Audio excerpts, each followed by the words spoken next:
Alright guys, सो पिछले lectures में हमने देखा था कि किस प्रकार हिंसबर्ग अनसर्टेनिटी प्रिंसिपल या हाइजेनबर्ग अनसर्टेनिटी प्रिंसिपल के अकॉर्डिंग हम किसी स्पेक्ट्रा का विड्थ का डिसीजन करते हैं, राइट। तो आज का ये लेक्चर्स उसी लेक्चर का अगला पार्ट है। आज के लेक्चर्स में हम सीखेंगे कि किस प्रकार से आपका हाइपर फाइन इंट्रैक्शन होता है। तो लीजिए स्टार्ट करते हैं। मैं रोहित सुथार आप सभी का एक बार फिर से आज के इस वीडियो में हार्दिक स्वागत करता हूँ। अब देखिए, मोटे तौर पर अगर बात करें तो क्या होता है हाइपर फाइन इंट्रैक्शन और क्या होता है हाइपर फाइन स्प्लिटिंग, राइट। अगर आपको एग्जांपल के थ्रू समझाऊं तो हम क्या पढ़ रहे हैं, इलेक्ट्रॉन स्पिन रेजोनेंस पढ़ रहे हैं, जिसमें आपका पैरामैग्नेटिक सब्सटेंस से होना चाहिए। तो पैरामैग्नेटिक का मतलब अनपेयर इलेक्ट्रॉन है। जब ये अनपेयर इलेक्ट्रॉन वाला कोई मॉलिक्यूल जब आपकी डीलोकलाइज करता है ऑल ओवर द मॉलिक्यूल, तब क्या होता है, ये इलेक्ट्रॉन अलग अलग न्यूक्लियस के साथ में इंटरेक्शन करता है। अलग अलग न्यूक्लियस के साथ में इंटरेक्शन करने से क्या होता है, उस मॉलिक्यूल में फर्दर स्प्लिटिंग बन जाती है, राइट। और इस इलेक्ट्रॉन न्यूक्लियस इंटरेक्शन को ही हम क्या कहते हैं, हाइपर फाइन इंटरेक्शन, और स्प्लिटिंग को हम कहते हैं hyper fine splitting. I hope so ये बहुत ही सिंपल था, आप सभी को समझ में आ गया होगा। तो चलिए लेक्चर्स को आगे बढ़ाते हैं। तो मैं टॉपिक अपना लिख देता हूं। अपना जो टॉपिक है वो है हाइपर फाइन इंटरेक्शन, या इसको ये भी कह सकते हैं इलेक्ट्रॉन न्यूक्लियस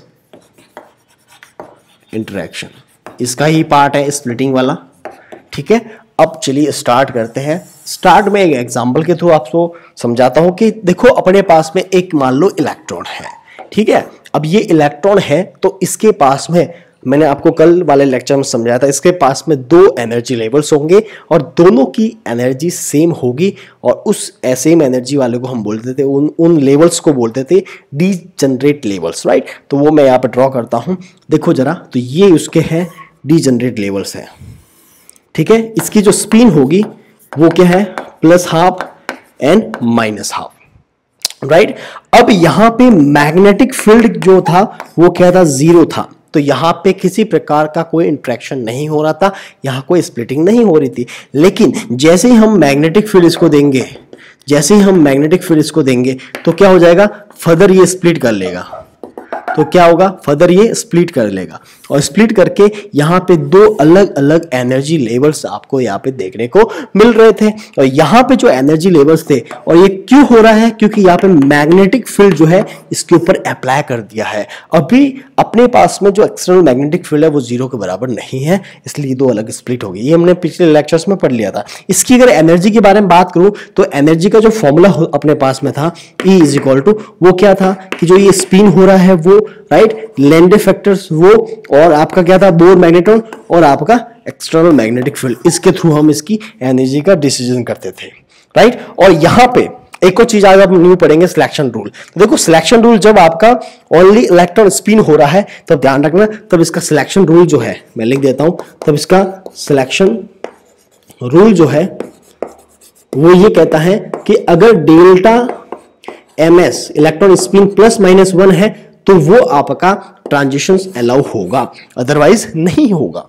0 हो रहा है तो भी नहीं होगा। तो अब यहां हम देखते हैं, यहां पे इसका स्पिन जो था वो कितना था, वो आपका, जैसे मान लो यहां पे -½ है, और यहां ले लेता हूं मैं ms = +½ ले लेता हूं, ठीक है। यहां मैंने क्या ले लिया, -½ ले लिया, और वहां ले लिया +½ अब देखो जरा, इसमें अपन डेल्टा ms अगर जब इसमें एवल्यूएट करते हैं तो यहां पे अगर मैं डेल्टा ms फाइंड आउट करूं, जो कि होगा अपर, जो कि है +½ माइनस लोअर, तो माइनस लोअर मतलब ये माइनस और ये माइनस का लोअर, ये क्या हो जाएगा, प्लस हो जाएगा, तो मुझे 1 मिल जाएगा डेल्टा ms, ठीक है। अच्छा, डेल्टा ms +1 मिला है, मतलब यहाँ पे ट्रांजिशन हो सकता है, और चूंकि ट्रांजिशन हो रहा है तो मुझे यहाँ पे एक लाइन देखने को मिलती है। यहाँ पे मुझे कितनी लाइन देखने को मिलती है, यहाँ पे मुझे एक लाइन देखने को मिलती है। यहां तक बैठ गया। अब क्या हो रहा है कि यही आपका अनपेयर इलेक्ट्रॉन जो है वो डीलोकलाइज में पूरा घूम रहा है, अलग अलग न्यूक्लियस के कांटेक्ट में आएगा, इंटरेक्शन होगा और फर्दर स्प्लिट कर जाएगा। ये एनर्जी लेवल भी फर्दर स्प्लिटिंग इसका हो जाएगा, राइट।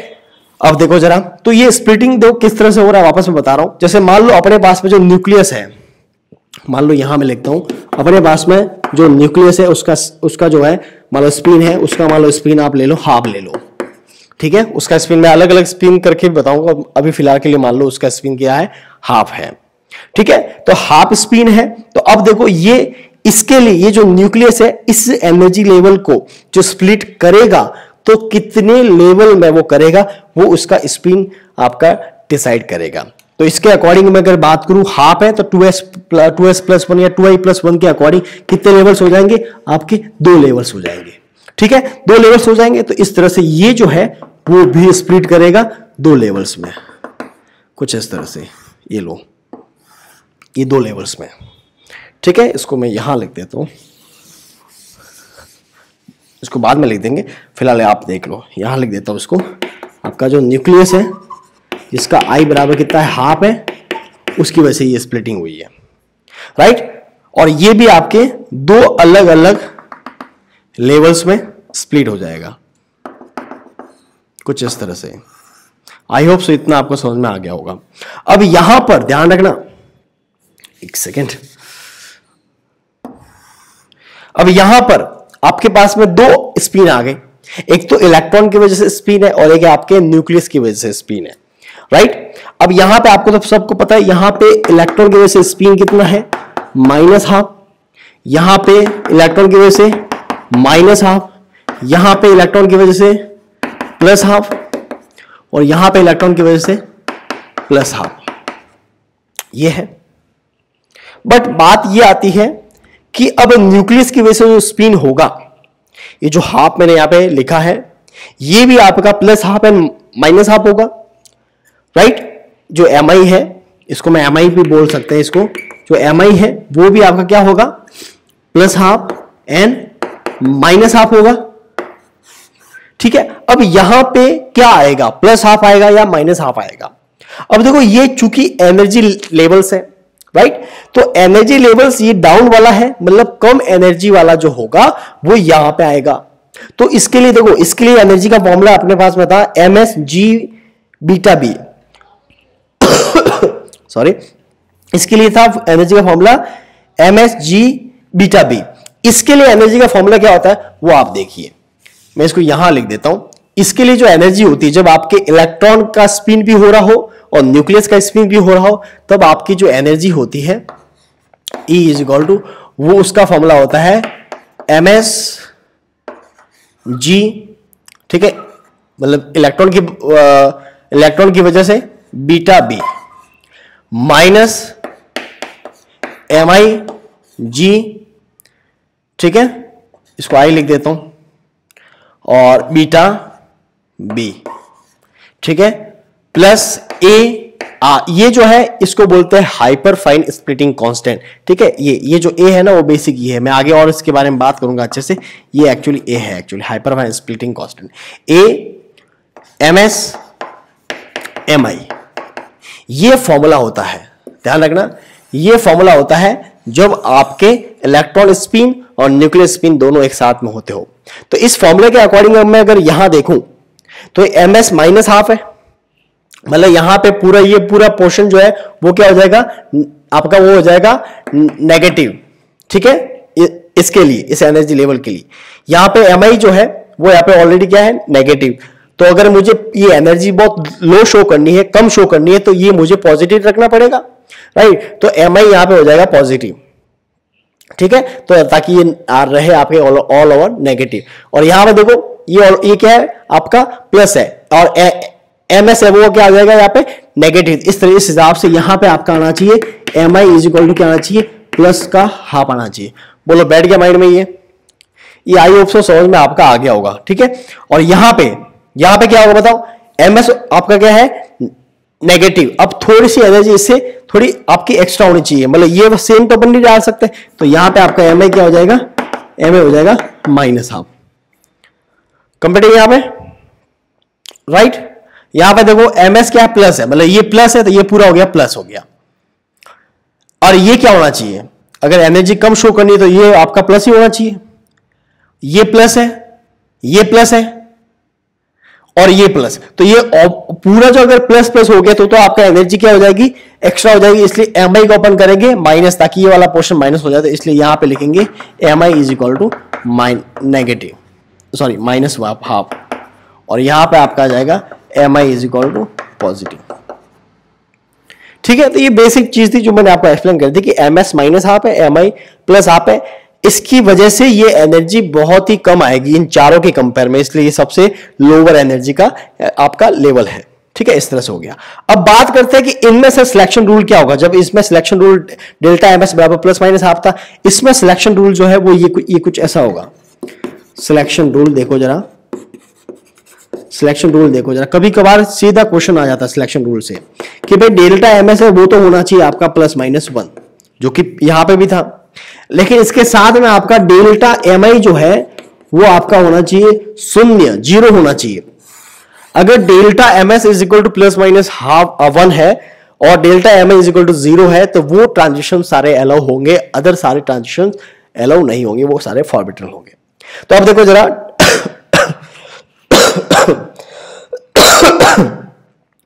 सॉरी, अब देखो जरा, डेल्टा एम एस बराबर क्या है, प्लस माइनस 1 है, और डेल्टा एम आई बराबर क्या है, 0। अब यहां पे कितने लाइंस मिलेंगी, देखो ऐसे पता करेंगे। एम एस क्या है, माइनस हाफ, यहां पे एम एस क्या है, प्लस हाफ। अगर मैं delta M S find out करता हूं तो plus half minus minus half, मतलब मुझे मिलेगा प्लस 1 मिलेगा। एम आई में अगर बात करूं, यहां पे है माइनस 1/2, ये जाएगा माइनस 1/2। ठीक है, तो मतलब ये ट्रांजिशन यहाँ पे पॉसिबल नहीं है, यहाँ पे 0 नहीं आ रहा है। ठीक है, माइनस माइनस क्या हो जाएगा, 1 हो जाएगा, मतलब यहाँ पे ये ट्रांजिशन यहाँ पे नहीं होगा। राइट, तो मैं यहाँ पे इसको ड्रॉ करके बताऊं क्या, वैसे ये ट्रांजिशन नहीं होगा, इसको आप ये ऐसे ही देख लो, ये ट्रांजिशन मैंने जो बनाया ये वाला नहीं होगा, नॉट पॉसिबल। फिर अगर यहां से ये वाला ट्रांजिशन मैं देखूं, ये है प्लस हाफ और ये माइनस माइनस, मतलब इसका साइन चेंज करके इसमें ऐड कर लो, मतलब इसका साइन चेंज कर ले तो plus half minus minus plus half, मतलब 1 मिलेगा। ठीक है, ये तो इसमें भी मिल रहा था, इसमें मिला, इसको चेक करेंगे, माइनस हाफ माइनस हो जाए plus half, minus half plus half, ये आ गया आपका 0। तो ये मतलब ट्रांजिशन हो सकता है। एक लाइन तो आपको मिल गई। ठीक है, इसको मैं रफ कर लेता हूं, हाइपरप्लान स्प्लिटिंग कांस्टेंट, कंफ्यूजन हो जाएगा। ठीक है, अब हम देखते हैं कि क्या इसका ट्रांजिशन हो सकता है। प्लस हाफ है, माइनस हाफ है, चेंज होगा plus half 1। Delta M S तो यहां पे जो है लागू हो रहा है, लेकिन एम आई क्या है, प्लस हाफ है, एम आई क्या है, यहां पे प्लस हाफ है, प्लस हाफ, ये आपका हो जाएगा minus half plus half minus half 0, मतलब ये ट्रांजिशन पे यहां पे देखने को मिल सकता है। एक आपको लाइन ये देखने को मिलेगी। फिर हम चेक करते हैं क्या इसका ट्रांजिशन हो सकता है। एम एस प्लस हाफ है, यहां पे एम एस माइनस हाफ है, ये माइनस जाएगा ऊपर, क्या हो जाएगा प्लस हाफ प्लस, मतलब यहां पे मिल जाएगा डेल्टा एम एस, तो प्लस 1 मिल नहीं रहा है। एम आई का देख लो, प्लस हाफ है, ये माइनस हाफ है, माइनस हो जाएगा प्लस, प्लस हाफ 1, मतलब 1 यहाँ पे सिलेक्शन रूल नहीं है, क्या आना चाहिए आपका, 0 आना चाहिए, मतलब ये नहीं, मतलब यहां पे आपको मिल गई 2 लाइन, क्या मिल गई, 2 लाइंस। तो इस तरह से ये मैंने आपको बताया कि किस प्रकार से हाइपर फाइन स्प्लिटिंग आपको देखने को मिलती है, और जब हाइपर फाइन स्प्लिटिंग हो रही है तो उसमें क्या एनर्जी होगी, एनर्जी का क्या फॉर्मूला होगा। ठीक है, और उसमें सिलेक्शन रूल किस प्रकार से चेंज होता है। आई होप सो ये आपको समझ में आ गया होगा। राइट, अब हम आगे बढ़ते हैं। आगे जैसे मान लो अगर न्यूक्लियाई इसके फर्दर स्प्लिटिंग करवाता है तो किस प्रकार से यहाँ पे फर्दर स्प्लिटिंग होगी। राइट, और किस प्रकार से आपके जो लेवल्स है वो एक दूसरे में मर्ज करते हैं, वो अभी आपके कंसेप्ट पढ़ने वाले हैं। आई होप सो ये आपको समझ में आ गया होगा। राइट, अब हम आगे बढ़ते हैं। तो चलिए, अब मैं ये बताना चाह रहा हूं कि जैसे देखो जरा, ये आपको जो एनर्जी लेवल मिले थे, इसको मैं तो रफ कर लेता हूं, इसमें ही बता दूं क्या, इससे पॉसिबल नहीं होगा। चलो इसको अलग से ड्रॉ करता हूं कि ये आपके सबसे पहले डीजनरेट एनर्जी लेवल्स थे जो कि आपके स्प्लिट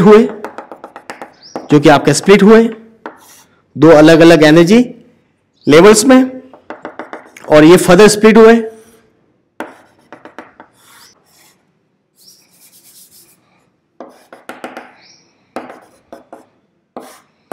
ये लीजिए। ठीक है, आप हाँ, तो कुछ इस तरह से स्प्लिटिंग आपने देखने को मिली है। ठीक है, अपने यहां पे देखने को मिली है। तो अब देखो जरा, अब क्या होगा, अब मैं बता रहा हूं किस तरह से ये जो लेवल्स है, अगर मान लो आपके पास में जो न्यूक्लियस है वो अगर आइडेंटिकल है, अगर इक्विवेलेंट न्यूक्लियाई है, तो आपका जो स्प्लिटिंग हो रहा है उसमें जितने लेवल्स एक्चुअल में आने चाहिए उतने लेवल्स आपको देखने को नहीं मिलते हैं। जैसे यहाँ पे देखो जरा, यहाँ पे क्या हो रहा है कि अगर मान लो जैसे ये जो स्प्लिटिंग है, यहाँ पे मैग्नेटिक फील्ड क्या था 0, ये स्प्लिटिंग हुई क्योंकि यहाँ पे मैग्नेटिक फील्ड अप्लाई कर दिया गया नॉट इक्वल टू 0। ये स्प्लिटिंग हुई क्योंकि यहाँ पे एक है ना, मैं यहाँ पे लिख देता हूं splitting due to one nucleus, ठीक है, वन न्यूक्लियस। ये स्पिन हो रही है, ये स्प्लिटिंग क्यों हो रही है, splitting due to another one equivalent nucleus. बैठ गया कि एक और आपका मान लो इक्विवेलेंट अगर न्यूक्लियस है, वो मैं ये नहीं कह रहा हूं कि इक्विवेलेंट ही होगा, डिफरेंट भी हो सकता है। अगर डिफरेंट होगा तो यही कंडीशन बन जाएगी, राइट। मतलब हाइपरफाइन स्प्लिटिंग कांस्टेंट है वो सबके लिए एक जैसा नहीं होगा, राइट, अगर डिफरेंट है तो। अगर इक्विवेलेंट है तो हाइपरफाइन स्प्लिटिंग कांस्टेंट सबके लिए एक जैसा होगा। कैसे, अब देखते हैं। देखो हाइपरफाइन स्प्लिटिंग कांस्टेंट जो है वो सबके लिए सेम होगा। मतलब अगर ये ए है जिसको हम हाइपरफाइन स्प्लिटिंग कह रहे हैं, तो ये भी क्या होगा, ए होगा। और इनमें भी क्या होगा, ए आना चाहिए था, इनमें भी ए आएगा। ये सारे भी क्या है, ए है।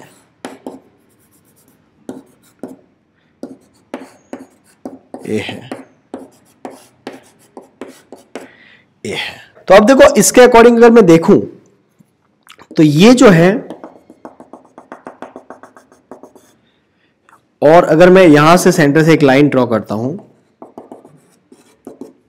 ठीक है, इसमें भी एक लाइन ड्रॉ करता हूं, इसमें कुछ इस तरह से एक लाइन ड्रॉ करो, तो आपको ये देखने को मिलेगा कि ये भी जब पूरा ए है तो ये क्या हो जाएगा, ये आपका हो जाएगा a/2,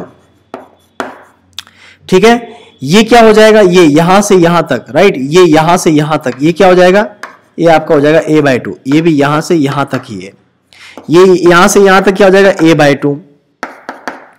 ये यहां से यहां तक क्या हो जाएगा, a/2। अगर मैं इसमें देखता हूं तो यहां से यहां तक क्या हो जाएगा, ये a/2।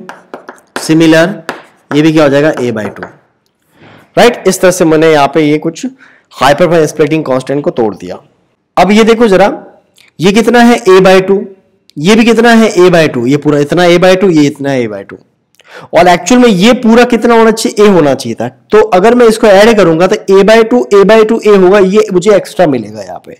इसका मतलब ये दोनों लाइन जो है वो इतनी दूर दूर नहीं है, वो एक दूसरे में क्या हो जाएगी, मर्ज हो जाएगी, तब जाकर के आपका ये हाइपरफाइन स्प्लिटिंग कांस्टेंट a के बराबर होगा, राइट। इसलिए क्या होगा कि ये दोनों मर्ज हो जाएगी, ये दोनों लाइन जो है वो एक दूसरे में क्या हो जाएगी, मर्ज हो जाएगी। इसी तरह से ये a/2, ये a/2 है ना, सॉरी ये नहीं, ये a/2 और ये a/2, ये भी a के बराबर है, इसलिए ये दोनों भी लाइन क्या हो जाएगी, एक दूसरे में मर्ज हो जाएगी। और मर्ज होने के बाद में आपको जो फाइनल जो स्पाइक डायग्राम देखने को मिलेगा वो कुछ इस तरह से मिलेगा।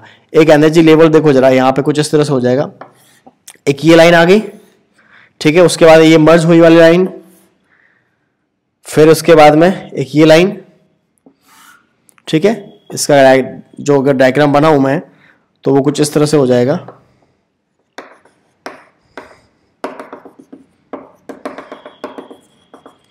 ठीक है, इस तरह से। और इसमें अगर देखें ये लाइन आ गई, यहाँ पे दोनों मर्ज हो गई, और इसके नीचे वाली ये लाइन, और यहां पे अगर मैं डायग्राम बनाऊं इस तरह से, तो यहां पे आपको कितने आपको लेवल देखने को मिले हैं, 1 2 3 4 5 6। तो यहां पे आपको 6 लेवल्स देखने को मिले हैं। अगर मान लो ये इक्विवेलेंट है, आपके जो न्यूक्लियर इक्विवेलेंट है, तभी ये लाइन जो है एनर्जी लेवल्स जो है वो आपके मर्ज होंगे, अदरवाइज वो एनर्जी लेवल्स मर्ज नहीं होंगे। अगर मर्ज नहीं होते हैं तो आपको 1 2 3 4 5 6 7 और 8 आपको देखने को मिलते हैं 8 लेवल्स, ठीक है। ये बात कब की है, जब आपका I बराबर 1/2 हो, ठीक है, और आपका MS जो है वो भी क्या हो, मतलब MI लिख दो, वो भी क्या हो, 1/2 हो, ठीक है। अगर कुछ इस प्रकार से स्पिन कर रहे हैं आपके न्यूक्लियस और इलेक्ट्रॉन, तब जाके आपको कुछ इस प्रकार से स्पाइक डायग्राम, हाइपरफाइन स्प्लिटिंग वगैरह देखने को मिलता है। आई होप ये आपको समझ में आ गया होगा, राइट। अब मैं आगे बढ़ता हूं, अब थोड़ा चेंज करते हैं कि सपोज करो अपने पास में इलेक्ट्रॉन स्पिन तो हो ही रहा है, लेकिन उसमें जो न्यूक्लियस स्पिन कर रहा है उसका जो स्पिन नंबर है वो अगर 1 है, अगर उसका स्पिन नंबर 1 है तो आपको किस प्रकार से स्पाइक डायग्राम देखने को मिलेगा। चलिए अब उसकी बातें करते हैं। इसको रफ कर लेता हूं कि अगर मान लो, यहां मैं लिख देता हूं point, electron spin with nucleus spin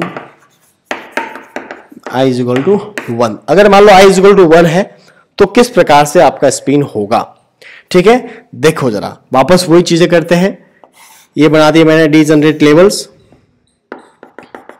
ठीक है, ये हो गया आपका splitting due to magnetic field, right. और फिर क्या होगा, जब I इज इक्वल टू 1 है तो फर्दर स्प्लिट होगा, लेकिन स्प्लिट में लेवल्स कितने होंगे तो वो आप उससे निकाल दो 2I + 1 से, क्या हो जाएगा 2 × 1 + 1 कितना हो जाएगा 3 मिल जाएगा। और ये 3 जो है वो किस तरह से होंगे, 3 का मतलब इस तरह से आप समझो कि सबसे पहले आपका डाल दो I इज इक्वल टू 1 लिख दो, 1 - 1 क्या हो जाएगा 0, 0 - 1 क्या हो जाएगा -1। जब सेम मिलते हैं अपोजिट साइन के तब आपके वो लेवल्स कंप्लीट होते हैं, मतलब आपको 3 लेवल मिलेंगे। ठीक है, तो इस तरह से देखो जरा, ये वापस 3 अलग अलग लेवल में स्प्लिट होगा कुछ इस तरह से, और ये भी आपके 3 अलग अलग लेवल में स्प्लिट होगा कुछ इस तरह से, राइट। अगर मान लो इसको भी फर्दर स्प्लिट करते हैं तो ये वापस 3 अलग अलग लेवल में स्प्लिट होगा कुछ इस तरह से। तो ये आपको स्पाइक डायग्राम कुछ इस तरह से देखने को मिलेगा। ये बहुत कॉम्प्लेक्स हो जाएगा बट यस कुछ इस तरह से आपको देखने को मिलेगा।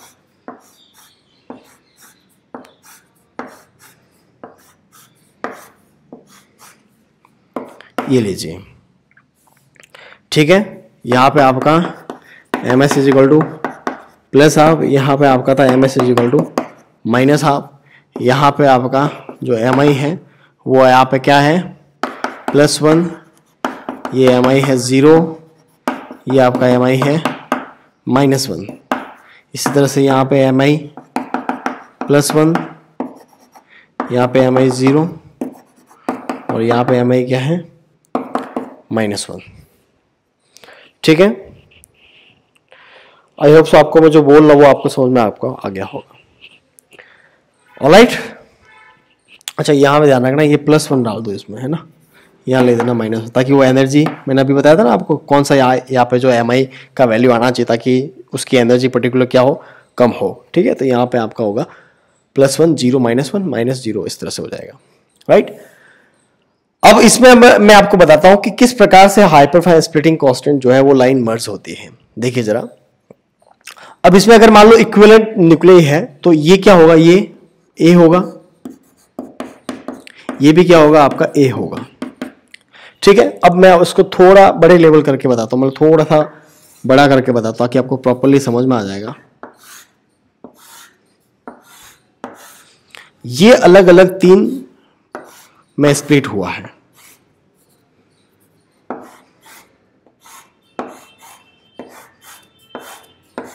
अब देखो जरा, ये अगर मान लो इक्विवेलेंट न्यूक्लियस है, इक्विवेलेंट न्यूक्लियस अगर आपके है तो कुछ इस तरह से, ये क्या है पूरा, ये देखो ये पूरा क्या है, अगर इक्विवेलेंट है तो ये पूरा A है, ये भी A है, ये भी A है, ये भी A है और ये भी A है, ऐसा होगा। अब देखो जरा, ये पूरा A है, यहां से लगाकर यहां तक पूरा A है, लेकिन ये कह रहा है ये A है, ये A है, और अगर इन दोनों को जोड़ भी ले तो 2A और प्लस ये वाला गैप आपको देखने को मिल रहा है। इसका मतलब क्या होगा कि ये जो A वाली जो लाइन है, यहां से जो A स्टार्ट हो रहा है यहां तक, वो यहां तक नहीं होगी, यहां तक होगा, मतलब ये लाइन इसके साथ में क्या कर लेगी, मर्ज कर लेगी, ये वाली लाइन। और इसका देखो, ये A यहां से होकर के यहां तक है, वो यहां तक नहीं रहेगा, वो आगे बढ़ेगा यहां तक, और ये वाली लाइन इसके साथ में मर्ज कर लेगी। तो इस तरह से यहां पे 2 लाइन आपस में क्या हो गई, मर्ज हो गई। ठीक है, तो यहां पे देखो लाइन कितनी मिलेगी, एक जो लाइन का मतलब है एनर्जी लेवल कितने मिलेंगे, एक एनर्जी लेवल ये हो गया, एक एनर्जी लेवल ये हो गया जो इसके साथ मर्ज हो गया, इसको काउंट नहीं करेंगे, और एक एनर्जी लेवल ये हो गया जो इसके साथ मर्ज हो गया, उसको काउंट नहीं करेंगे, और एक एनर्जी लेवल ये। मतलब आपको 4 एनर्जी लेवल यहाँ पे देखने को मिलेंगे, 4 लेवल्स यहाँ पे देखने को मिलेंगे। एक्चुअल में आपके अगर मान लो नॉन इक्विवेलेंट आपका न्यूक्लियस है तो आपको एनर्जी लेवल देखने को मिलेंगे 1 2 3 4 5 और 6 लेवल्स आपको देखने को मिलते। वो कब? जब आपका नॉन इक्विवेलेंट न्यूक्लियस है। अगर आपका न्यूक्लियस जो है वो नॉन इक्विवेलेंट है तो आपको 6 मिलेंगे, और मान लो अगर इक्विवेलेंट है तो आपको कितने मिलेंगे? 4 लेवल देखने को मिलेंगे। ठीक है, यहां अगर बात करें तो यहां पे भी सेम चीज होगा। इन दोनों के बारे में बात करें, स्पेक्ट डायग्राम के बारे में, यहां पे भी सेम होगा। यहां पे भी आपको 4 लेवल देखने को मिलेंगे। तो कुछ इस तरह से आपके हाइपर फाइन स्प्लिटिंग क्लस्टरिंग के साथ में किस तरह से लाइंस में और लेवल जो मर्ज होते हैं वो मैंने आपको एक्सप्लेन कर दिया। ठीक है, आई होप सो ये समझ में आपको आ गया होगा कि किस तरह से ये स्पेक्ट डायग्राम बन रहे हैं। राइट, अब हम आगे बढ़ते हैं, आगे बात करते हैं कि मान लो ये जो इंटरेक्शन हो रहा है, ठीक है, इलेक्ट्रॉन का मान लो नॉन इक्विवेलेंट न्यूक्लियर के साथ में, तो इसमें नंबर ऑफ लाइंस को कैसे अपन काउंट करते हैं। ठीक है, चलिए यहां तक समझ में आ गया होगा।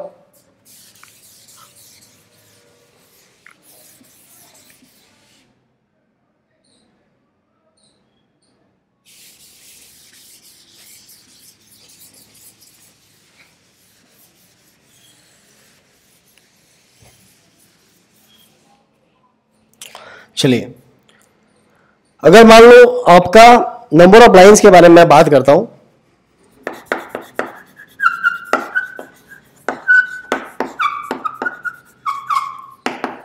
नंबर ऑफ लाइंस में अगर बात करें, अलग अलग आपके जो न्यूक्लियस है उसके अकॉर्डिंग अगर मैं नंबर ऑफ लाइंस का, तो वो होगा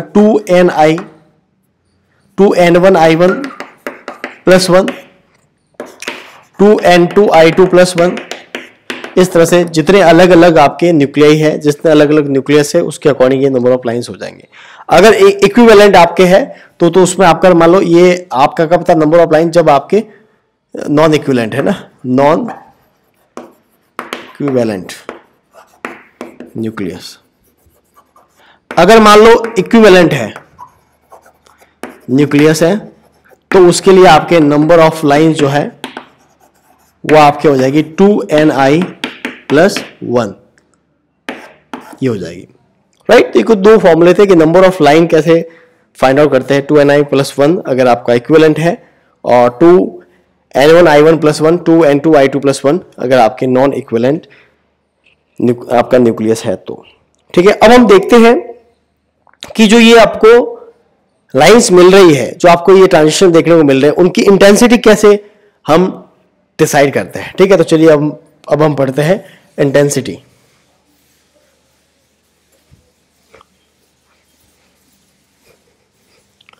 चलिए अब हम स्टार्ट करते हैं इंटेंसिटी।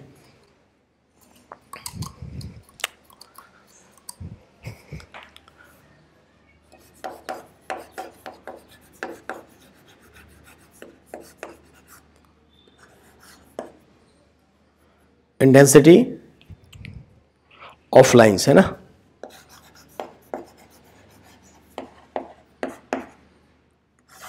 Intensity of lines. अगर देखो मैं इंटेंसिटी ऑफ लाइंस के बारे में बात करता हूं तो हम सीधा एक टॉपिक पढ़ेंगे, that is a pascal triangle. ठीक है, पास्कल ट्रायंगल जो है उसके थ्रू हम इंटेंसिटी ऑफ लाइन का पता कर सकते हैं। अब पास्कल ट्रायंगल के लिए हम पास्कल ट्रायंगल के लिए हमारे दो होते हैं।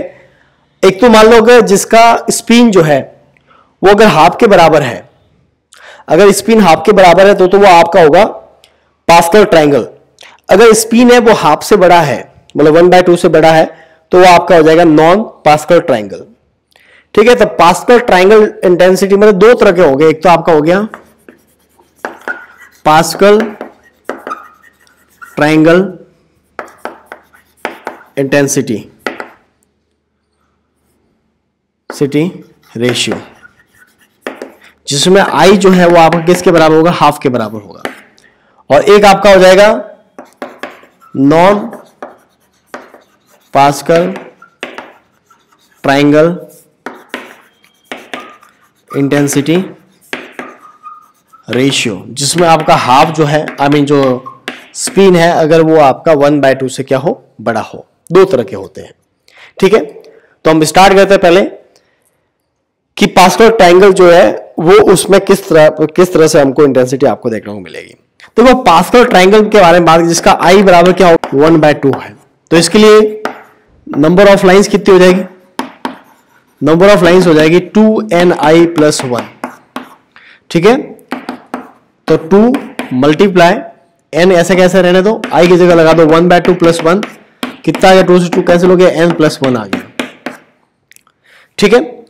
अब देखो जरा, अगर आप अपने पास में मान लो n बराबर 1 है, n बराबर 1 है तो कितनी लाइंस आ जाएगी, 2 लाइंस। n बराबर 1 है तो 1 + 1 कितनी लाइन हो जाएगी, 2 लाइंस। इंटेंसिटी क्या होगी, ध्यान रखना, हमेशा n बराबर, अगर n का वैल्यू 1 है तो इंटेंसिटी हमेशा होती है 1:1 होती है। तो यहां पे इंटेंसिटी क्या हो जाएगी, 1:1। यहां पे इंटेंसिटी क्या हो जाएगी, 1:1 हो जाएगी। अगर मान लो n बराबर 2 है, n बराबर 2 है तो 2 पे के लिए आपके लाइंस आ जाएगी, 3 लाइंस आ जाएगी, ठीक है। n बराबर 2 है मतलब यहां पे ध्यान रखना, n बराबर 1 पे अगर जितनी लाइंस आती है उतनी ही डिजिट हमको हर बार बनानी है और उतनी ही डिजिट को हर बार ऐड करना है। तो यहां पे मैं एक यहां पे अगर मैं 1 को देखता हूं तो यहां पे कितनी डिजिट है, 1 डिजिट है, तो इसको 2 डिजिट बनाने के लिए आगे लगा दूंगा 0 और इसके पीछे लगा दूंगा 0, ठीक है। इस तरह से अब देखो n बराबर 2 है तो 2 के लिए मैं इसको ऐड करूंगा, ठीक है। n बराबर 1 पे जो इंटेंसिटी थी उसको मुझे ऐड करने पे n बराबर 2 की इंटेंसिटी मिल जाएगी। तो यहां पे मैं ऐड करता हूं दोनों को, 0 और 1 कितना हो जाएगा, 1, 1 और 1 कितना हो जाएगा, 2, और 1 और 0 क्या हो जाएगा, 1, ठीक है। इस तरह से यह मिल गया। अब अगर n बराबर 3 के लिए फाइंड आउट करना है तो कितने जगह 4 लाइंस हो जाएगी, एक ऐड ही तो करना है, n + 1 लाइंस होती है। तो इसकी इंटेंसिटी क्या होगी बताओ जरा। तो मैंने कहा था कि ये चूंकि पास्कल ट्रायंगल है, इसमें n बराबर 1 पे कितनी लाइन मिल रही थी, 2 लाइन मिल रही थी। तो हर बार आपको किसी भी n की वैल्यू पे हर बार आपको आगे और पीछे वाली डिजिट को 2 डिजिट बनाना है और 2 डिजिट को आपको ज्वाइन करना है।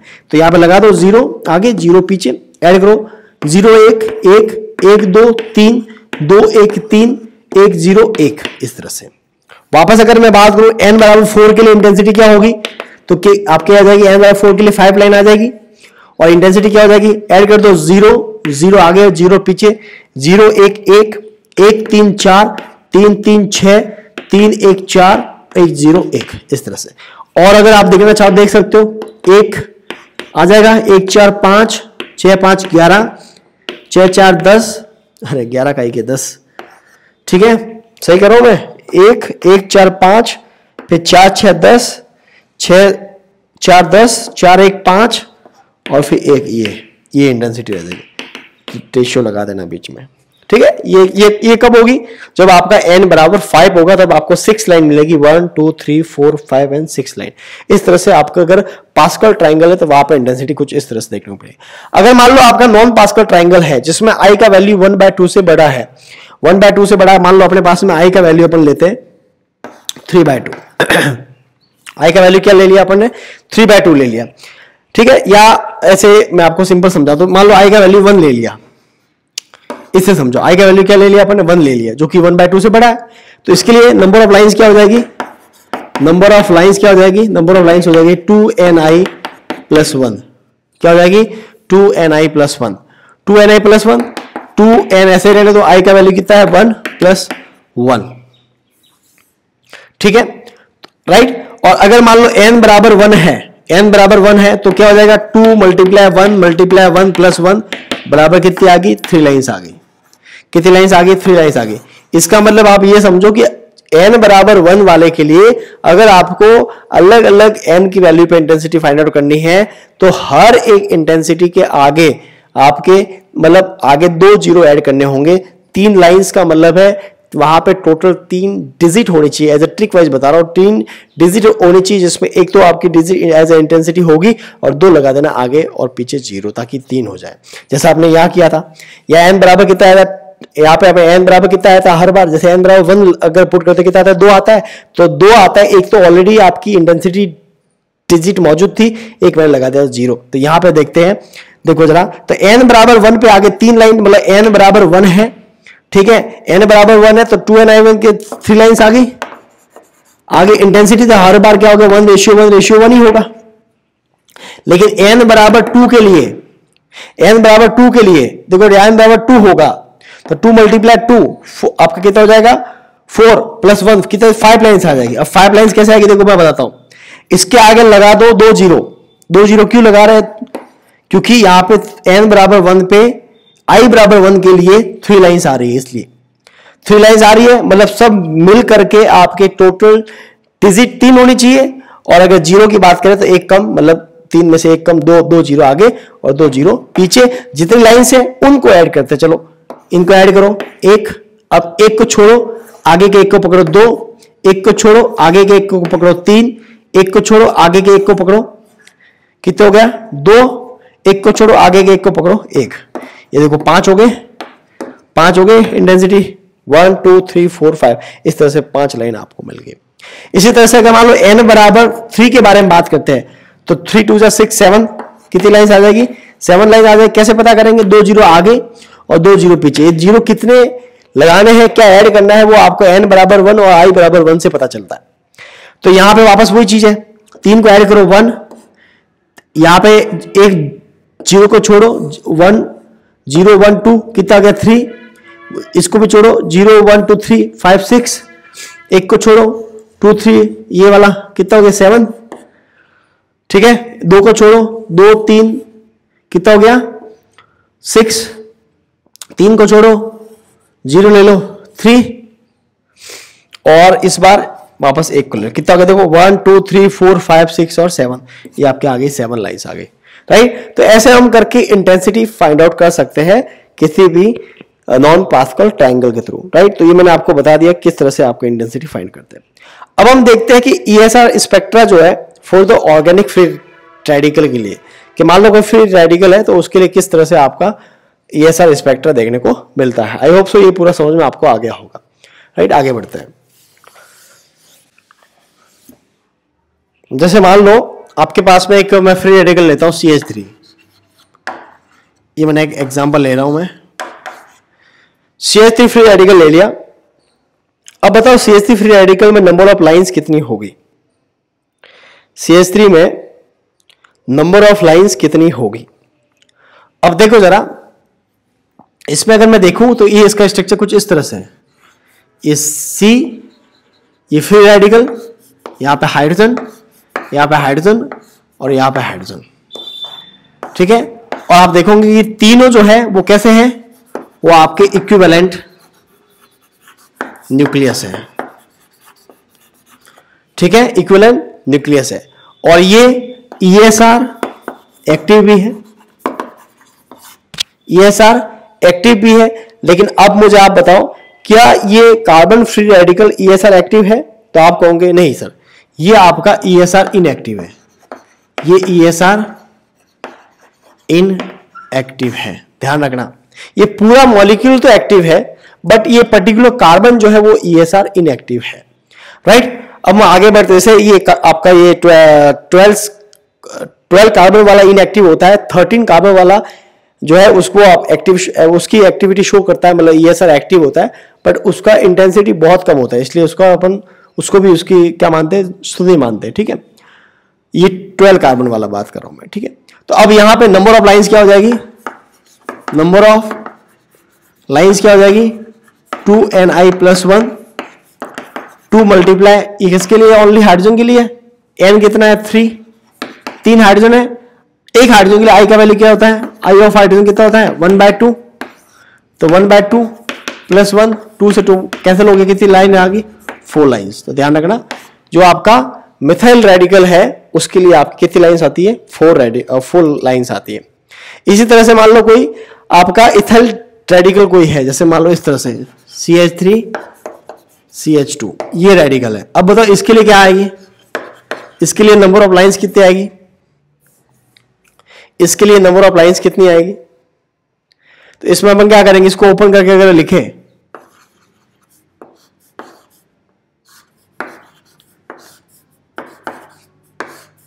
यहां पे ये हाइड्रोजन है, अब इसके भी अलग अलग 3 हाइड्रोजन यहां पे है, ठीक है, इस तरह से, राइट। अब आप देखोगे कि इसमें जो है इसमें आपके जो है 2 ये हाइड्रोजन है और 3 ये हाइड्रोजन है। ये दोनों हाइड्रोजन इन तीनों हाइड्रोजन से अलग है, मतलब ये इक्विवेलेंट एक दूसरे में है, ये तीनों एक दूसरे में इक्विवेलेंट है, लेकिन ये 2 और ये 3 एक दूसरे में इक्विवेलेंट नहीं है, राइट। ये तो आपका इनएक्टिव है, तो यहां पे मैं लिखता हूं कि number of lines is equal to 2ni+1। ये 2 हाइड्रोजन वाला, इसका मल्टीप्लाई हो जाएगा 2n, इसको n1 i1 कह दो, 2n2i2+1, ये जो 3 हाइड्रोजन वाला वो, ठीक है। इस तरह से क्या हो जाएगा 2, ये कार्बन भी इनएक्टिव है, मल्टीप्लाई 2 मल्टीप्लाई 1/2+1, ये 2 फॉर्मूले से 2 ये 2 हाइड्रोजन और 1/2 इसका स्पिन, 2 मल्टीप्लाई ये यहाँ पे 3 है 1/2+1, 2 से 2 कैंसिल हो गया, कितना आ गया 3 मल्टीप्लाई 2 से 2 कैंसिल हो गया, कितना आ गया 4, मतलब कितनी लाइन्स आ गई आपके 12 लाइन्स आ गई। आई होप सो ये समझ में आपको आ गया होगा। ये आपके कितनी लाइन्स आ गई 12 लाइन्स आ गई। और इसका अगर आपको स्पाइक डायग्राम बनाना है तो वो भी आप बना सकते हो। इसका स्पाइक डायग्राम कैसे होगा, देखो जो आपका पेरेंट न्यूक्लियाई होता है जिसमें ये कार्बन है, जिसके ऊपर आपका क्या है फ्री रेडिकल है, सबसे पहले वो स्पाइक डायग्राम शो करे, सबसे पहले उसमें स्प्लिटिंग होगी। तो इस वाले कार्बन में स्प्लिटिंग आप देखोगे ये हाइड्रोजन की वजह से वो आपको कितने मिले 3 मिल रही है, ठीक है ना। 3 मिल रही है मतलब कुछ इस तरह से, ये 1 2 और ये 3, ठीक है। और चूंकि इसका I इक्वल टू क्या है हाफ है, I इक्वल टू हाफ है, और n बराबर क्या है 2 है, n बराबर 2 है, I इक्वल टू हाफ है। तो मैंने अभी आपको इंटेंसिटी पढ़ाया था, n बराबर 2 और I इक्वल टू हाफ, मतलब ये पास्कल में n बराबर 2 है, पास्कल में n बराबर 2 क्या आता है 1:2:1 होता है, ठीक है। और अगर वो n बराबर 1 होता है तो 1:1, मैं इसको बड़ा लिखता हूं, n बराबर 1 होता था 1:1, n बराबर 2 है तो 1:2:1, n बराबर 3 होता है तो 1:3:3:1, इस तरह से होता है। अब यहां देखो जरा, तो ये क्या होगा इस तरह से होगा 1:2:1, कुछ इस तरह से होगा 1:2:1, ठीक है। अब ये जो आपका 3 स्प्लिट हुए वो किस में स्प्लिट होंगे, वो आपके 4 लेवल्स में स्प्लिट हो जाएंगे, ठीक है। तो इसको 4 लेवल्स में स्प्लिट करता हूं मैं,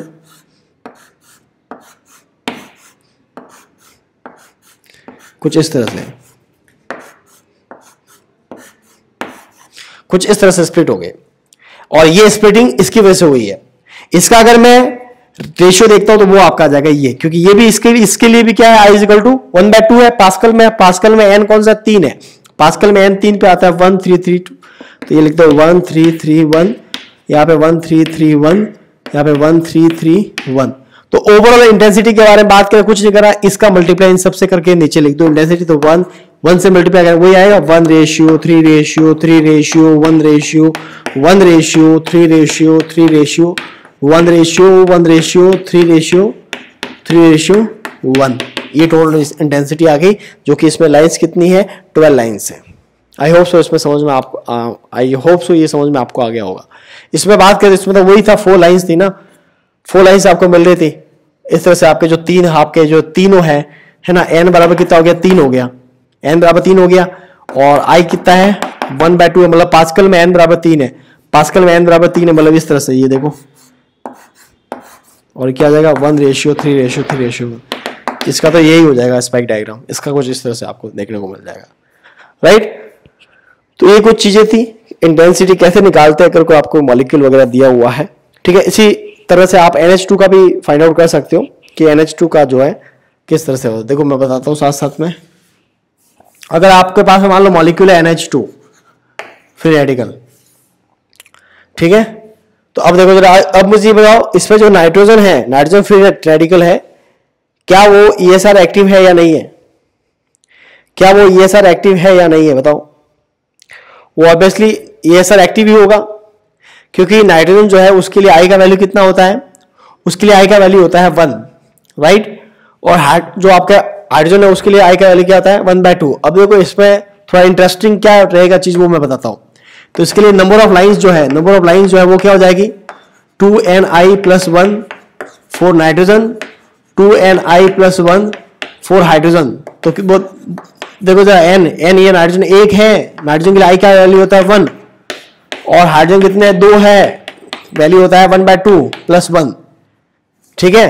क्या मिल गया आपको, ये देखो 2 कितना जाएगा 3 मल्टीप्लाई कितना जाएगा 3, मतलब टोटल लाइंस आपको मिल गई 9 लाइंस। लेकिन ध्यान रखना इसमें पास्कल ट्रायंगल भी है और नॉन पास्कल ट्रायंगल भी है। जब आप स्पाइक डायग्राम बनाओगे तो जैसे कि मैंने पहले बताया, जो कि आपका पहले जो आपका फ्री रेडिकल वाला जो आपका न्यूक्लियस है उसका पहले स्प्लिटिंग होगा। तो आपका नाइट्रोजन का पहले स्प्लिटिंग होगा किसमें, कितने में होगा, 3 में होगा। तो कुछ इस तरह से 1 2 और ये 3, और इन 3 का फर्दर 3 अलग अलग स्पाइक डायग्राम बनेंगे। अब देखो यहां की जो इंटेंसिटी है वो आप देखो जरा, इसके नाइट्रोजन के लिए n बराबर कितना था, 1 था, लेकिन इसके लिए I का वैल्यू कितना था, 1 था। मतलब ये नॉन पास्कल ट्राइंगल है, बट n बराबर 1 है, इसलिए इसकी इंटेंसिटी क्या रह जाएगी, 1:1:1। और ये तीन जो अलग अलग लाइंस है वो फर्दर 3 अलग अलग लाइंस में स्प्लिट होंगी। ठीक है, क्यों, क्योंकि वहां पे हाइड्रोजन है। ठीक है, और इनकी इंटेंसिटी अगर देखें तो n बराबर, इसमें देखिए तो इसमें n बराबर क्या है, 3 है, और I का वैल्यू क्या है, 1/2। मतलब पास्कल ट्राइंगल है लेकिन n बराबर 3 है, तो 1:1। ठीक है, सॉरी, हाँ सही कह रहा हूं मैं, नहीं सॉरी, n बराबर 2 है, वही है, हाँ n बराबर क्या है, 2 है, n बराबर 2 है ना, 2 हाइड्रोजन है, तो 2 हाइड्रोजन है, तो यहां पे क्या हो जाएगा, 2 हाइड्रोजन है तो आपको लाइंस होगी 3। ठीक है, और लाइंस होगी 3 और वहां पे इंटेंसिटी हो जाएगी 1:1, है ना, 1:1, 1:1, 1:1, 1:1। तो ओवरऑल जो इंटेंसिटी वो आ जाएगी 1 से मल्टीप्लाई कर, तो 1:2:1, वापस 1:2:1 और वापस 1:2:1। इस तरह से NH2 मॉलिक्यूल की लाइंस जो कि 9 है और उनकी इंटेंसिटी मैंने आपको एक्सप्लेन कर दी। आई होप से ये पूरा आपको समझ में आ गया होगा किस तरह से मॉलिक्यूल्स अपने लाइंस स्पाइक डायग्राम बनाए जाते हैं। ठीक है, और चलो और भी कुछ एग्जांपल लेते हैं। आई होप सो ये पूरा समझ में आपको आ गया हो। एक बार चेक कर लेता हूँ रिकॉर्डिंग हो रहा है या नहीं हो रहा। ठीक है, प्रॉपर्ली हो रहा है।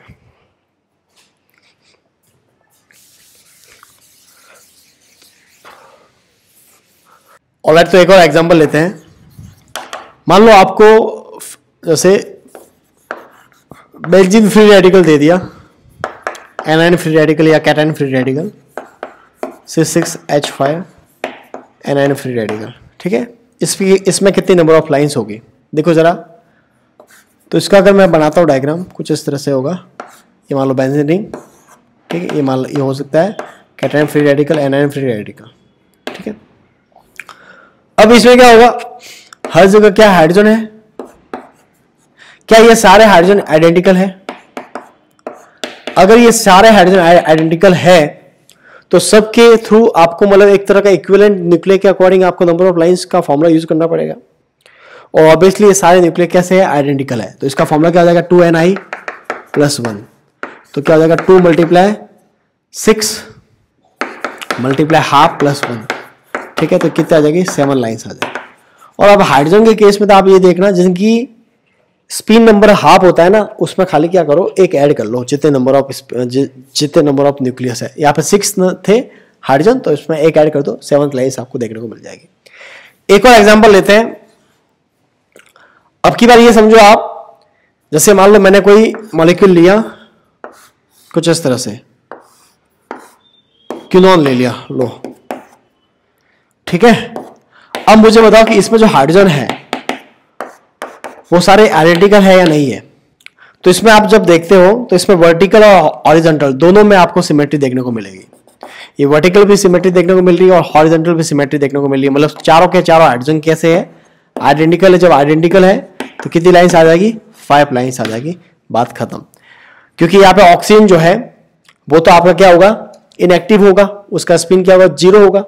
क्योंकि जिन एटम्स का या मॉलिक्यूल का जो मास है वो अगर 4 से कंप्लीटली डिविजिबल होता है, वो सारे क्या होते हैं, इनएक्टिव्स होते हैं। ठीक है, तो हम कह सकते हैं कि उसके लिए स्पिन क्या होगा, 0। तो इसके लिए I बराबर क्या है, 0। इसके लिए भी I बराबर क्या है, 0। राइट, आई होप सो ये समझ में आ गया होगा। एक और एग्जांपल लेते हैं। जैसे मान लो HD रेडिकल ले लिया अपन ने, HD रेडिकल ले लिया। इसमें अगर हम देखेंगे तो नंबर ऑफ लाइंस बताओ जरा। इसमें H भी एक्टिव है, D भी एक्टिव है। H के लिए I का वैल्यू कितना होता है, ½ होता है, और D के लिए I का वैल्यू कितना होता है, 1 होता है। ठीक है, राइट। तो इसका 1 है, मतलब इसके नंबर ऑफ लाइंस कितने हो जाएगी, 2 हो जाएगी। देखो इसको करके देखते हैं, 2N1I1 प्लस 1 ये हाइड्रोजन के लिए है, और 2n2I2+1 ये आपके किसके लिए है, ड्यूटेरियम के लिए। तो यहाँ पे क्या हो जाएगा, नंबर ऑफ लाइंस कितनी हो जाएगी, 2 × n, मतलब हाइड्रोजन के लिए 1 है, I के लिए कितना है 1/2 + 1, और 2 × 1 + 1 कितना आ गया आंसर, 2 से 2 कैंसिल कर दो, आपके आ गया 2 लाइंस, और इसमें कितने, इसमें लाइन आएगा 3 लाइन, मतलब कितनी लाइंस होगी, 6 लाइंस होगी। ठीक है, सबसे पहले स्प्लिट कौन करेगा, हाइड्रोजन करेगा, हाइड्रोजन 2 लाइंस में करेगा इस तरह से, और ये आपके फर्दर स्प्लिट हो जाएंगी 3 लाइंस में। ठीक है, दूसरी चीज देखें, हाइड्रोजन जो स्प्लिट कर रहा है और 1/2, मतलब ये क्या है, पास्कल ट्राइंगल है, तो 1 एक सेकेंड, ये किस में है, n बराबर कितना है, हाँ n बराबर 1 है, तो 1:1 होगा। और फिर फर्दर स्प्लिट हो रहा है, और जो कि एक्चुअली ड्यूटेरियम है, नॉन पास्कल ट्राइंगल है, जिसके लिए I का वैल्यू कितना है, इसके लिए I का वैल्यू है 1 है। जब I का वैल्यू 1 है, मतलब ये नॉन पास्कल ट्राइंगल है, और n का वैल्यू कितना है, n का वैल्यू भी 1 है। ठीक है, तो इसके लिए भी क्या होगा, 1:1 होगा। तो ओवरऑल जो है इंटेंसिटी क्या आ जाएगी, 1:1 कुछ इस तरह से आपको यहाँ पे इंटेंसिटी देखने को मिल जाएगी, n बराबर 1 दिया हुआ इसलिए। ठीक है, इसी तरह से एक और एग्जांपल कर सकते हैं, जैसे मान लो एक एग्जांपल ये लेते हैं CD3। इस एग्जांपल में अगर आप देखोगे, बहुत सारे कॉमन एग्जांपल आपको हर किसी बुक में देखने को मिल जाएंगे। CD3 के बारे में बात, नंबर ऑफ लाइंस, ये तो आपका इनएक्टिव। ठीक है, डी की वजह से आ जाएगी लाइन, तो 2ni+1, 2 × 3 दिया हुआ है, 1 + 1। ठीक है, कितना आ जाएगा, 2 × 3 6, और कितनी लाइंस आ जाएगी आपके, 7 लाइंस आपके देखने को मिल जाएगी। राइट, तो कुछ इस तरह से ये कुछ एग्जांपल थे जो मैंने आपसे डिस्कस किए। ठीक है, और भी बहुत सारे एग्जांपल है, जैसे एक और एग्जांपल ले सकते हैं हम, जैसे मान लो अपने पास में एक एग्जांपल लेते हैं, CH2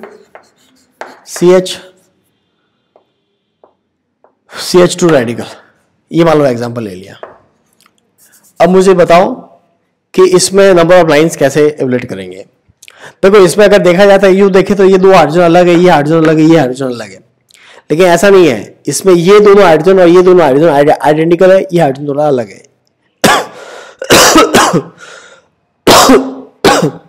सॉरी, ये दोनों हाइड्रोजन आपके जो है वो आपके आइडेंटिकल है, ये हाइड्रोजन आइडेंटिकल नहीं। कैसे, देखो मैं बताता हूँ। ये जो फ्री रेडिकल यहाँ जाएगा, ये यहाँ जाएगा, ये कुछ यहाँ जाएगा, तो ये कुछ ऐसा बन जाएगा CH2, रेजोनेंस शो हो रहा है, CH डबल बॉन्ड CH2। इस तरह से कह सकते हैं कि ये 4 हाइड्रोजन आइडेंटिकल है। ठीक है, तो नंबर ऑफ लाइंस क्या हो जाएगी, नंबर ऑफ लाइंस आपके हो जाएगी 2ni+1, n1i1, 2n2i2+1। ठीक है, और इसमें क्या आ जाएगा, 2n कितने हैं, 4 × 1/2 + 1, और 2 × n कितना है, 1 × 1/2 + 1। ठीक है, 2 से 2 का आपका कैंसिल हो जाएगा, और ये 5 × 2 से 2 कैंसिल, 2, मतलब कितनी लाइन्स आ जाएगी आपके, 10 लाइन्स आ जाएगी। राइट, तो इस तरह से हम समझ सकते हैं कि किस प्रकार से ये मॉलिक्यूल जो है 10 लाइन्स शो कर रहा है। राइट, आई होप सो आपको ये समझ में आ गया होगा। अब अगर मान लो इसमें 2 हाइड्रोजन की जगह कोई दूसरा इसका आइसोटोप अगर लिखते तो ये आपके डिफरेंट हो जाता। जैसे मान लो इसके जगह मैं ऐसे लिख दूं कि CD2 डबल बॉन्ड CH2, ये इस तरह से, तो यहाँ पे ये चीज अलग हो जाएगी, क्योंकि यहाँ पे ये ड्यूटेरियम जो है वो आपके आइडेंटिकल नहीं होगा, और तब जाके यह पूरा चेंज हो जाएगा। मतलब इसका जो अगर मैं नंबर ऑफ लाइंस अगर निकालता हूँ, 2ni+1 4 ड्यूटेरियम, 2n1i1+1, फिर 2n2i2+1 इसके लिए, और इसके लिए आपका हो जाएगा 2n3i3+1। तो चलो फाइनल करते हैं, कितने डी दिए हुए, 2 दिए हुए, × 1+1, इसके लिए हो जाएगा 2 × 1 × 1/2 + 1।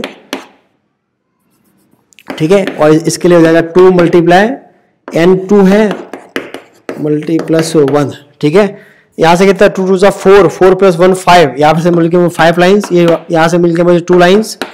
ठीक है, और यहाँ से मिलके मुझे 3 लाइन्स। ठीक है, तो ये कितना होगा, 30 लाइन्स। कितनी लाइन्स हो गई, 30 लाइन्स। तो यहाँ पे 30 लाइन्स मुझे देखने को मिलती है। ठीक है, इसको रफ कर लेता हूँ। देखो एक एग्जांपल लेते हैं, try phenyl methyl radical, triphenyl methyl radical है ना, PH3 C, इस तरह से ये रेडिकल है। जैसे अपने CD3 किया था, वहां पे किया ना CD3, इस तरह ड्यूटेरियम की जगह मैंने डाल दिया फिनाइल। अब बताओ इसमें नंबर ऑफ लाइंस कितनी होगी। तो इसको मैं स्ट्रक्चर वाइज बनाता हूं। ये मैंने लिख दिया कार्बन रेडिकल, यहां पे होगा बेंजीन रिंग,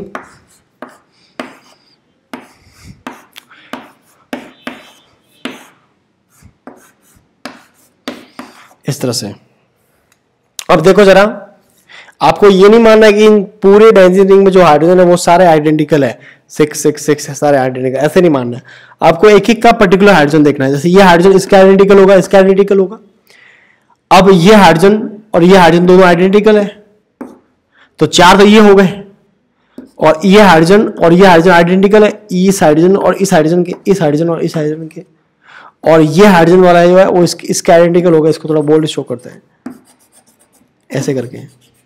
तो अपने पास में 3 अलग अलग टाइप के हाइड्रोजन है एनवायरनमेंट के अकॉर्डिंग, ठीक है। एक बेंजीन रिंग के अलग अलग हाइड्रोजन को लेबल करके बाकी अदर बेंजीन रिंग को के हाइड्रोजन को देख लिया।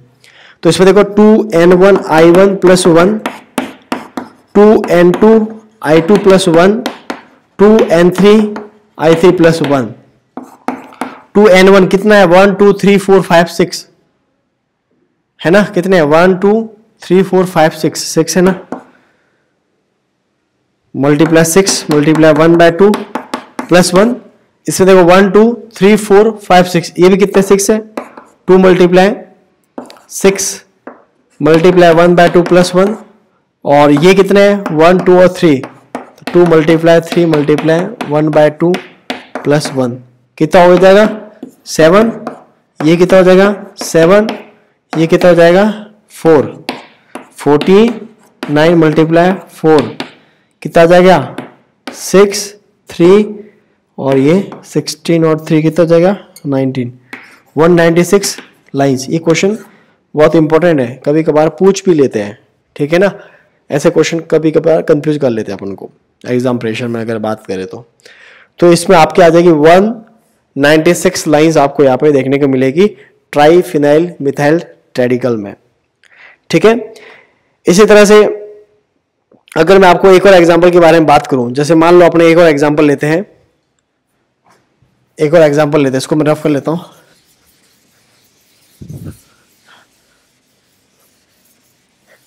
एक और एग्जांपल लेते हैं, जैसे मान लो ये ले लिया CH2 CH3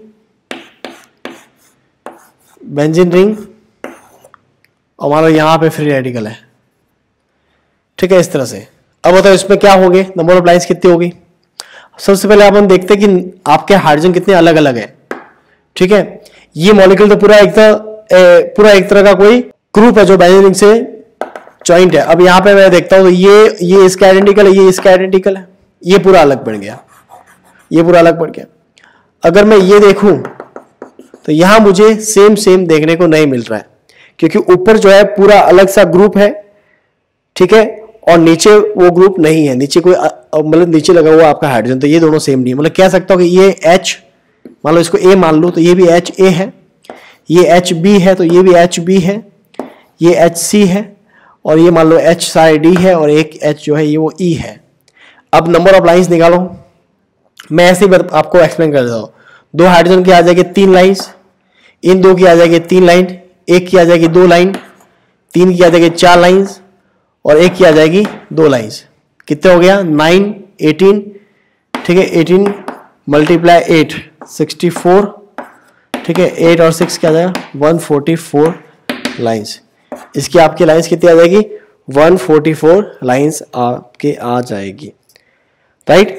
तो आई होप आपको समझ में आ गया होगा किस तरह से ये जो लाइंस आपको यहाँ पे देखने को मिल रही है, राइट, ठीक है। तो कुछ इस तरह से आपका ये था आज का लेक्चर, जिसमें हमने पढ़ा है कि आपका हाइपरफाइन इंटरेक्शन कैसा होता है, हाइपरफाइन स्प्लिटिंग क्या होती है, पास्कल ट्रायंगल के थ्रू अपन इंटेंसिटी कैसे फाइंड आउट कर सकते हैं, और स्पाइक डायग्राम किस प्रकार से बनाते हैं, और मॉलिक्यूल से नंबर ऑफ लाइंस कैसे आपको इवैल्यूएट करते हैं, ठीक है। आई होप सो ये लेक्चर भी आपको अच्छा लगा होगा। नेक्स्ट पार्ट जो इसका ESR का बचा है वो अपन अगले वीडियो में बात करेंगे। तब तक के लिए धन्यवाद, जय हिंद।